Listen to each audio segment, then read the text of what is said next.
Okay, so we're here. Enma has been a very hot topic ever since its introduction for several reasons, but the most glaring one is because it's Zoro's new blade. And Zoro, who is a very popular character in the story, second to only Luffy, has many supporters of course, but it comes with naysayers. We are currently in the middle of a great war, and I try to stay out of it, but it's between Zoro and Sanji fans. The worst we have ever seen in the community ever. And this leads to very toxic discourse and agenda arguments and not really caring about the story. So we're gonna try to stay away from that, okay? Today we will break down how Enma actually works based on what's been communicated so far, because after chapter 1002 it sparked even more debate. So before I break down to you guys how Enma works, I would like to see if you know how this sub button works. So scroll to that red subscribe button, click it along with the notification bell, and with that we will be on the same page. So now that's done, to Enma. So Enma is an incredibly unique blade, as it does have special properties not exactly or usually seen in a story. I mean, I've heard some classify it as a magic blade due to the way the blade has been used and the benefits it provides, but we have to start from the beginning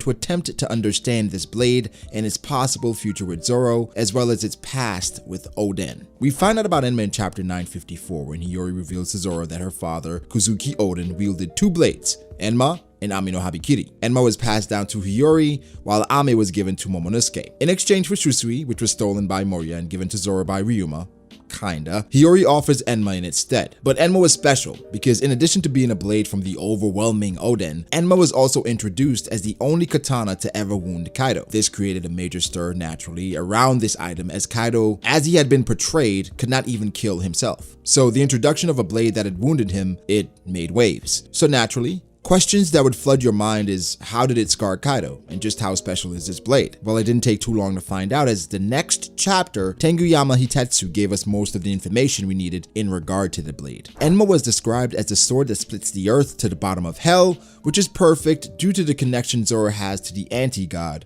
Ashura. But Enma is also revealed to be among the 21 excellent grade swords, just like Shusui. So then people were wondering, well, is that even an upgrade?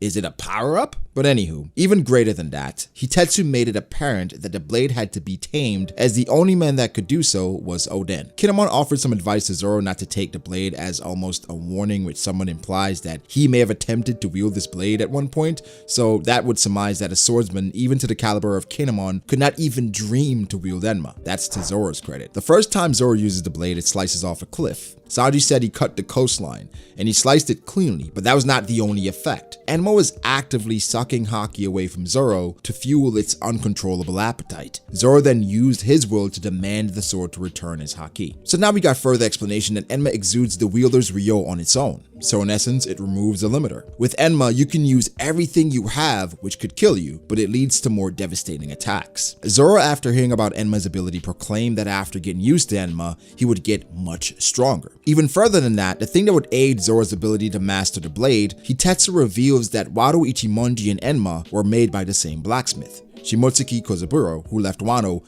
50 years prior. So some manga readers would not know about this because this was revealed in an SBS. Oda confirmed that Kozaburo was indeed the father to Zoro's sensei, Koshiro, and the grandfather to his late friend, Kuina. This has since raised speculations as to Zoro's actual lineage, but a video for another day. So with everything laid out, things seem to be straightforward. Enma is a blade that uses the wielder's Ryou to the point that it could kill you. Essentially, there's now no limit as to how much you could put into a blade. I'll give you guys a clearer view of what Enma is for Zoro a bit later, but first, chapter 1002 presented an interesting perspective as Kaido mentions the presence of Oden within the blade. The scans did call it aura, but that's why it's good to read the official as well, because it then clarified that it is the actual presence. For this particular instance, I think we get an explanation of what's happening by Kawamatsu in chapter 953. Kawamatsu says to Onimaru that the soul resides in a katana and it makes a samurai strong, and it also enables him to destroy his enemies. So yes, the presence of Oden resides within Enma, and it may be slightly stronger than even when Oden had it, but the haki being used is absolutely Zoro's. Now, is Enma making Zoro stronger? That should not even be a debate. Yes, Enma has its drawbacks, but so did Shusui upon initially wielding it. Zoro said himself that Shusui is not well behaved and it left a lot of pointless destruction, but he himself understood that with that sword, he would be stronger. He even thanked Ryuma for gifting him something like that. And we saw after the time skip just how strong Shusui had gotten when he decimated that ship with one cut. So just like Shusui, Enma makes Zoro stronger. A caveat I have to insert though, with swords they do make him stronger, but it is necessary for Zoro himself to grow to meet the blade in the middle. It is not simply acquiring the blade. You must then train to unlock the blade's full potential. However, better blades bring out even more of that latent potential in a swordsman. So it's never a debate of does the swordsman make the blade or does the blade make the swordsman. I think for true power, they have to be in unison with each other. They have to meet each other, like I said, in the middle. Another way in which Enma aids Zoro is to increase the limit of his vessel. Enma is constantly exuding the wielder's Ryou to the point that he can operate without any limits, at the possible risk of his life. By using Enma over and over, at some point your body has to adjust. So just like anything, it can be viewed as a muscle to make it more simple. The more strain placed on this muscle, it adapts by growing to take on more of a workload. I believe this is happening with Zoro's vessel, because Enma is forcing Zoro to use maybe a bit more Ryou than he can to function normally,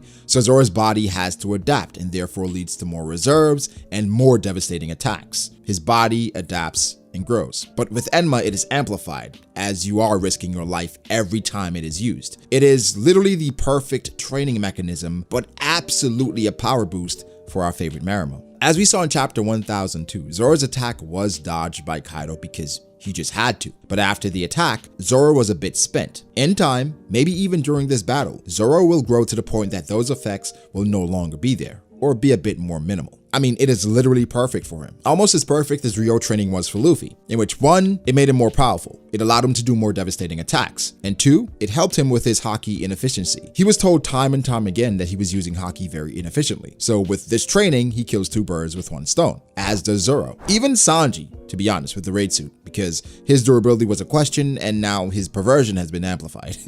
Oda knows what he's doing, okay? I'll end it with this, to give you a real life example of how Enma works. So sometimes in real life, humans are capable of extraordinary feats, right? There was a time when a man lifted a car by himself. How did he do this? Well, it was an extreme situation to save someone. Now, normally you cannot do something like this because the body and the brain place limits automatically to protect us. In these extreme situations where through the use of adrenaline and sometimes fear, you can surpass those limits, like say lifting a car by yourself. However, the effects after would then be torn tendons and even permanent damage to muscles and organs, so you may actually die. So basically all that is explained to say that Enma is that adrenaline for Zoro. Zoro now has the ability to tap into this zone at any time at the risk of his own life. Enma is a very strong blade, but it's also a limit remover. It's actually scary when you think about it, as Zoro's ceiling, the more we find out, may eclipse even the legends of the past. Zoro can now pull out attacks, at the risk, again, of his own life, that could hurt even the most durable Yonko. Again, that is scary. But guys, give me your thoughts. How did you feel about the explanation? Because to me, I think that's how Enma works. But leave your thoughts below. Make sure to like the video if you did and subscribe to the channel for more content like this. Follow me on Twitter at BragoDAce. Follow me on Instagram at brogd.ace. Thank you to my patrons. I appreciate all you guys so much. Guys, again, another chance to like and subscribe. And I'll catch you guys in the next one. Peace.